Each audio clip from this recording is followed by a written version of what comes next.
Isang mapagpalang araw po muli mga kapatid. Inaanyayahan ko po uli kayo na panoorin ang video na ito dahil ito po ay may mensahe na hindi nyo pa narinig sa buong buhay nyo. At sigurado, ito po ay tumutukoy sa katauhan ni Pablo kung ano siya at kung sino siya at kung anong papel ang kanyang ginampanan sa kapanahunan ng ating Misaya hanggang sa ito'y umakyat sa kalangitan at nasaksihan mismo ng kanyang 12 mga alagad. At nakapaloob po din dito kung paano lumaganap at nagsimula sa buong mundo ang buong Kristyanismo. Halina po at panoorin natin.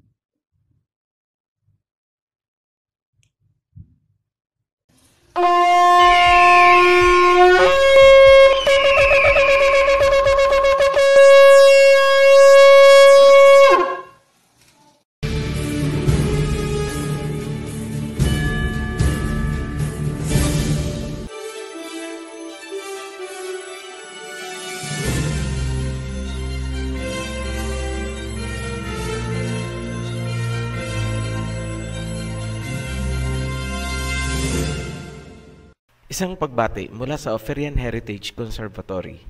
Para sa mga new subscribers, welcome to the Heritage.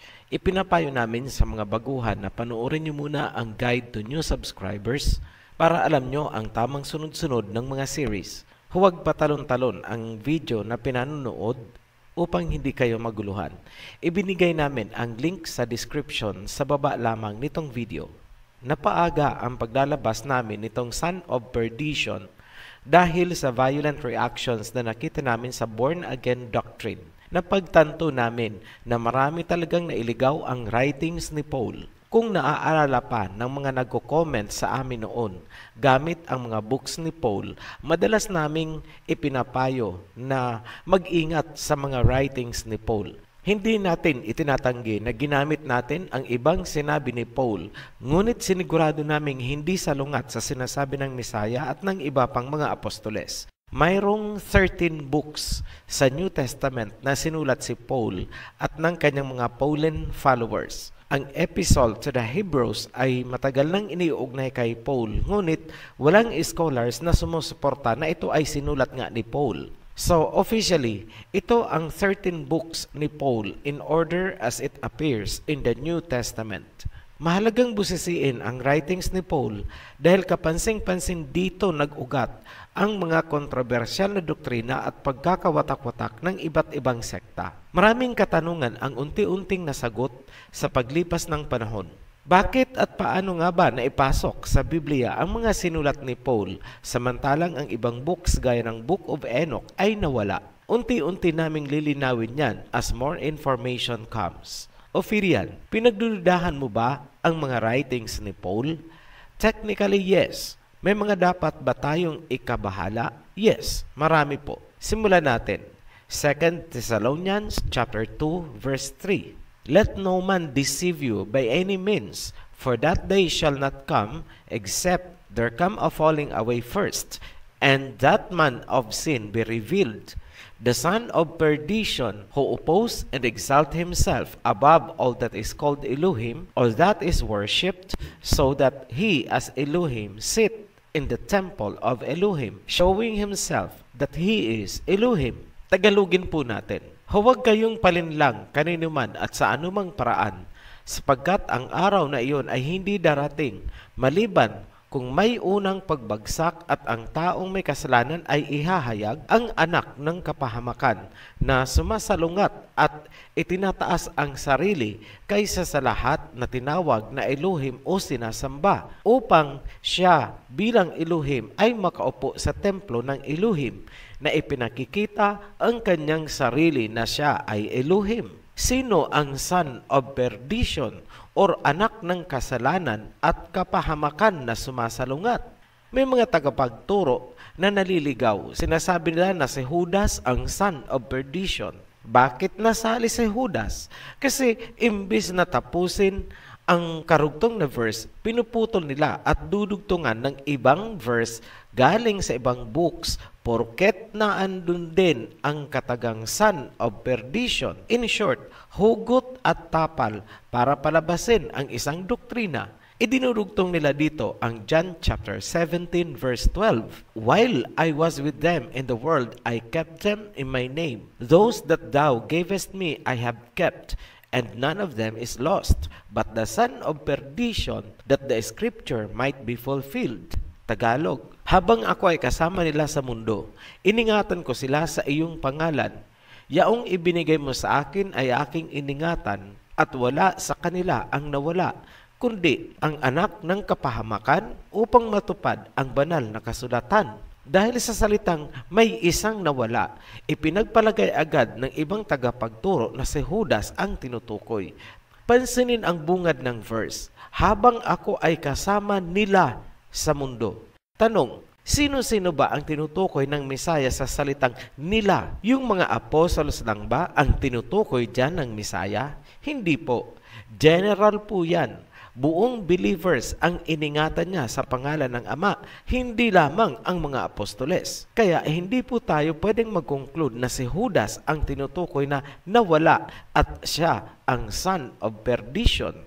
Ngayon, paanong inilarawan ang son of perdition sa verse 4? Number 1, sumasalungat ito at itinataas ang sarili kaysa sa lahat. Number 2, gusto niyang maupo sa templo bilang Elohim. Number 3, ipinakikita ang kanyang sarili na siya ay Elohim. Ngayon, klaruhin namin sa mga baluktot ang isip. Hindi po natin kinakampihan dito si Judas.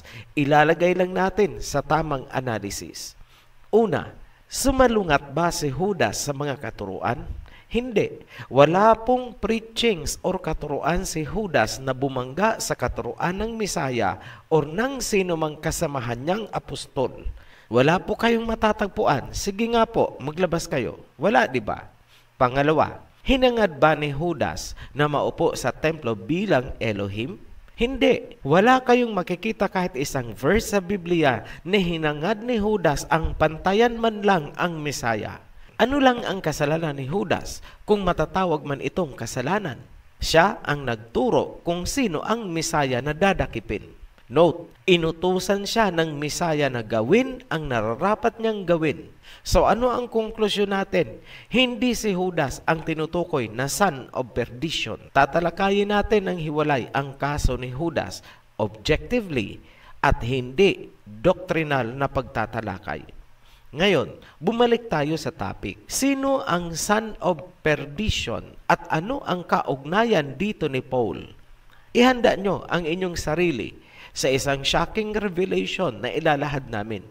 Gagamitin natin ang Key of David para mabuksan at ma-resolve ang usaping ito. Dalawa ang Saul sa Biblia. Ang Saul ng Old Testament at ang Saul sa New Testament. Huwag malilito. Magkaibang tao yung Saul sa Old Testament. Iba ang Saul na nasa New Testament. Sabihin na nating nagkataon lang na pareho ang kanilang mga pangalan. Ngunit, may pagkakapareho ba ang mga papel na kanilang ginampanan kung pag-uusapan ang House of David? Una, pareho silang ginamit ng Elohim. Pangalawa, pareho silang humadlang sa Messianic Kingdom of David. Pangatlo, pareho silang namatay sa sword. Si King Saul sa Old Testament ay ginamit upang maging unang hari ng Israel. Ngunit sa bandang huli, siya ay nagmalabis at sumalungat sa kalooban ng Ama. Ipinalit sa kanya si David. Ngunit kinalaban nitong si Saul ang kingship o pagiging hari ni David dahil ayaw niyang bumaba sa pwesto bilang hari ng Israel. So ano ang resulta? Nahati ang Israel. Mag-focus na tayo sa Saul or Paul ng New Testament. Ginamit din ba ng Elohim? Yes, para matupad ang mga nasusulat ng mga propeta. Naging hadlang din ba sa Messianic Kingdom of David? Yes, patutunayan namin yan. Magsimula tayo sa pagkatao ni Saul. Sa mga nalingat, Saul ng New Testament na po itong tinatalakay natin. Point number 1. Paano ipinakilala ni Saul or Paul ang kanyang sarili? Romans chapter 11 verse 1. I say then, hath Elohim cast away his people? Elohim forbid, For I also am an Israelite of the seed of Abraham, of the tribe of Benjamin. Sa harap ng mga Israelites na nasa Roma, ipinakilala ni Paul ang sarili bilang isang Israelite na nagmumula sa tribe ni Benjamin. Galing ba talaga sa tribe ni Benjamin itong si Paul? Acts chapter 23 verse 6. But when Paul perceived that the one part were Sadducees and the other Pharisees, he cried out in the council, Men and brethren, I am a Pharisee, the son of a Pharisee. Sa harap ng konseho, sinabi ni Paul na siya ay isang Pariseyo. Ang mga Pariseyo ay hindi galing sa tribe ni Benjamin. Niluloko ba ni Paul ang congregation of Israelites na nasa Roma? Mamaya, tutukuyin natin saan galing ang mga Pariseyo. Ngayon, sa hiwalay namang pangyayari, iba namang pangyayari ito, sa harap ni King Agrippa, muling inihayag ni Paul ang kanyang totoong pagkatao.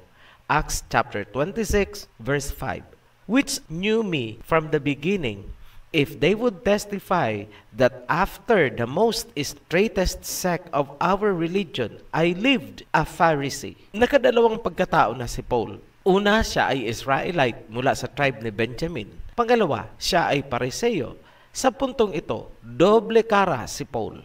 Ngayon, ano ang pangatlo? Philippians chapter 3 verse 5. Circumcised the 8th day of the stock of Israel, of the tribe of Benjamin, a Hebrew of Hebrews, as touching the law, a Pharisee. Sa mga Philippians, ang pakilala naman ni Paul, siya ay isang Israelite mula sa tribe ni Benjamin.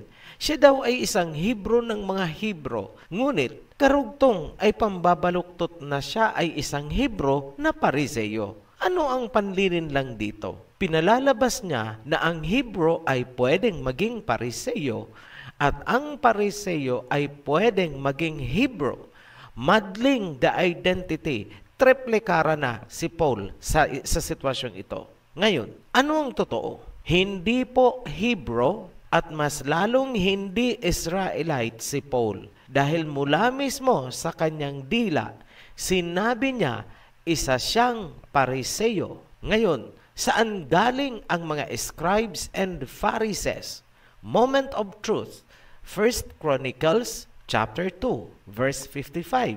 And the families of the scribes which dwelt at Jabes, the Tiratites, the Shemaiatites, and Sokatites, these are Kenites that came of Hemath, the father of the house of Rechab.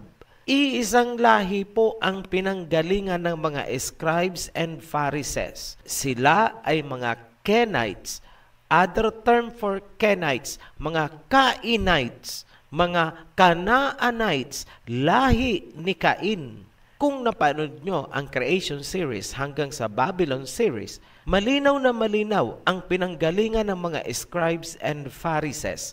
Serpent seeds. Mula sa puntong ito, malinaw na hindi figurative ang salita ng Mesaya habang kinukundinan niya ang mga scribes, Pharisees at Sadducees. Basahin Matthew 23 verse 29.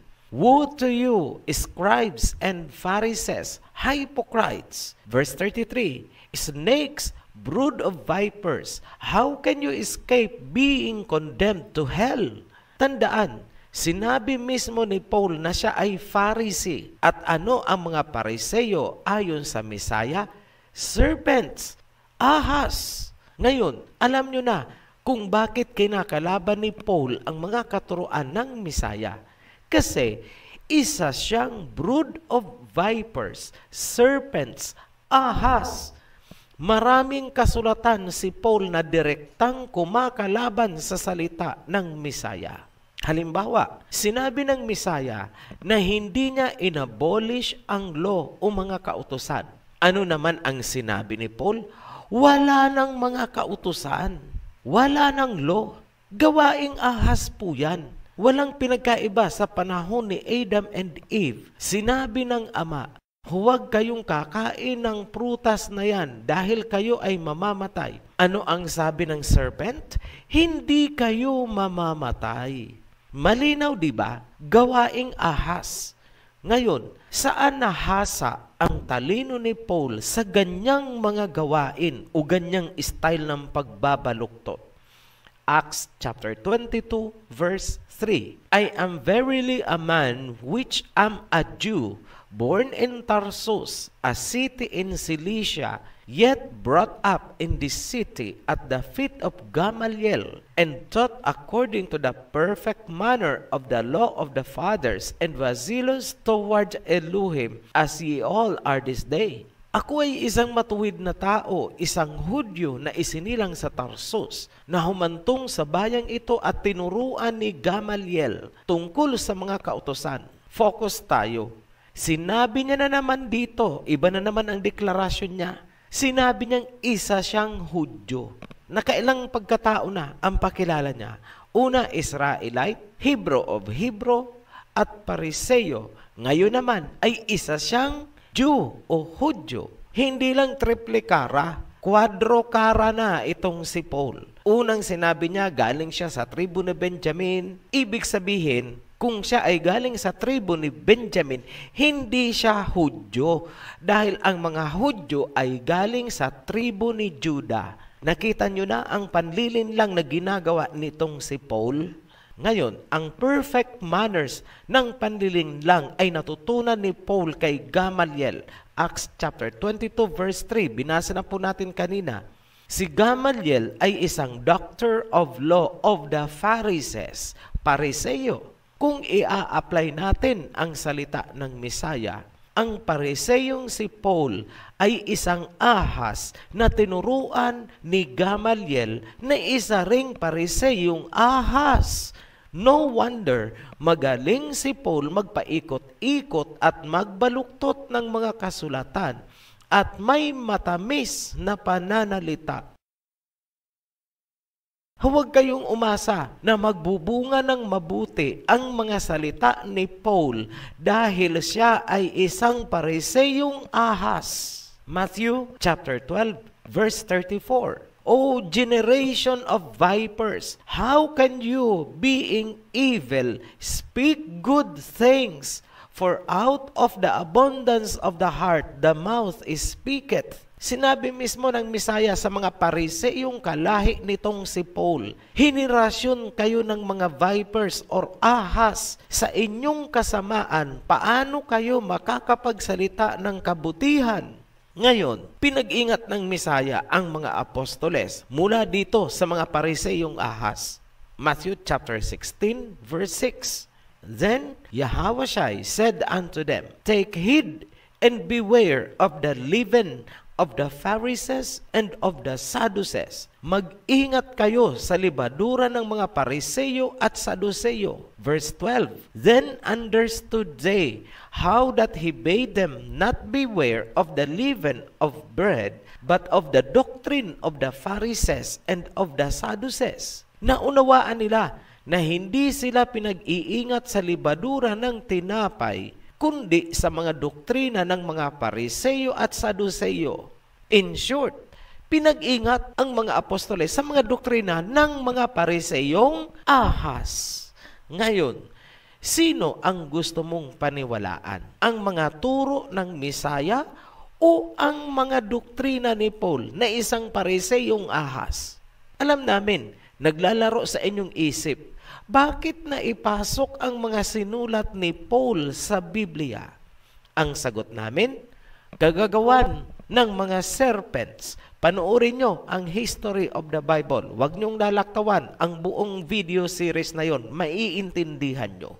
Mga Pauline followers, enjoy nyo lang ang pagtakwil nyo sa mga kautusan ng Misaya. Sundin nyo ang doktrina ng Pariseyong ahas habang kinakalaban nyo ang Misaya. Nakatakda na ang inyong kahahantungan, generation of serpents. Follow your leader. Matthew chapter 23 verse 33. You serpents, you generation of vipers, how can you escape the damnation of hell?